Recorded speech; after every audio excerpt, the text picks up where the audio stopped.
So, William, congratulations first of all on winning the International Literary Prize for Poetry. Thank you very much, and thank you for inviting me. Where did you get the inspiration from your poetry from? Because it was a really unusual poem. Yeah.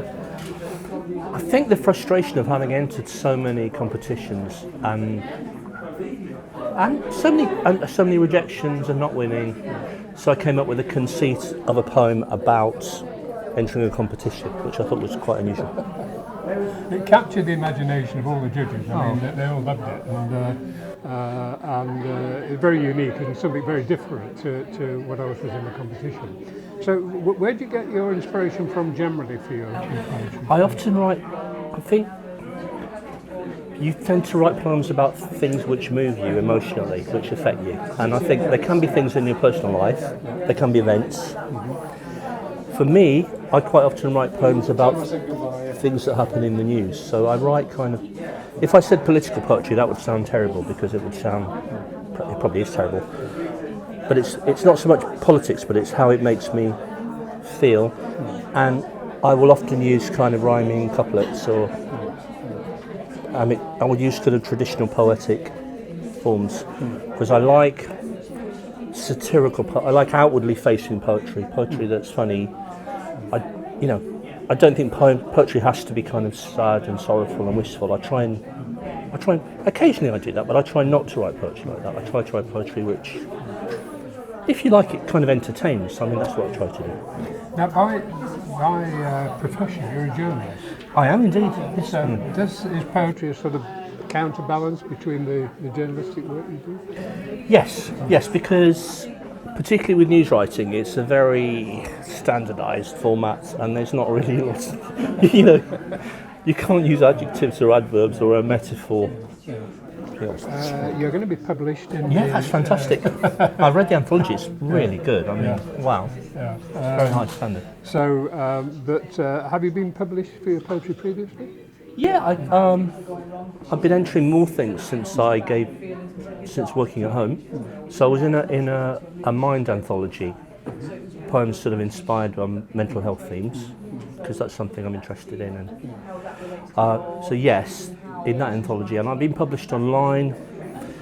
There's a website called I'm Not a Silent Poet by a chap called Reuben Woolley, who sadly died recently. And yes, I've been published online and I've been published in a couple of anthologies. But my ambition would be to do is it called a chapbook? To do that's what I'm kind of building up to.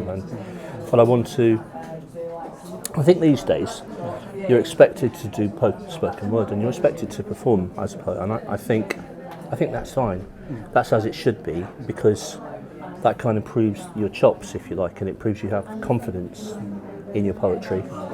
And I think there's just a certain circuit that you have to do to get published, and it doesn't happen right away. I think you have to kind of build your way up the kind of hierarchy of little magazines to bigger magazines, and that's just what you do, I think. And I understand you're turning from poetry to gamekeeper next year. You're going to be judging. Yeah, I'm really looking forward to that. So, what advice can you give for people who are about to enter the survival competition? You have to follow the ground rules, don't you? So it's no use. This sounds really simplistic, but it has to be within the right word count and it has to be on the right theme. You need to have read some of poems that have been entered and have won previous competitions or been shortlisted to get a feel for what kind of poetry the judges would be looking for. I mean, so that's really important. What are you particularly going to be looking for yourself? Originality, imagery. Like there was a really good example in one of the shortlisted poems, and it was like the metaphor of a surgeon opening a body. So an image that is utterly original, because these two things have never been compared before in a metaphor, and that alone that's very powerful, because that something that surprises you. Absolutely, and for me, something that's visual, that you can see, that is vivid, that's kind of it's a picture or a story,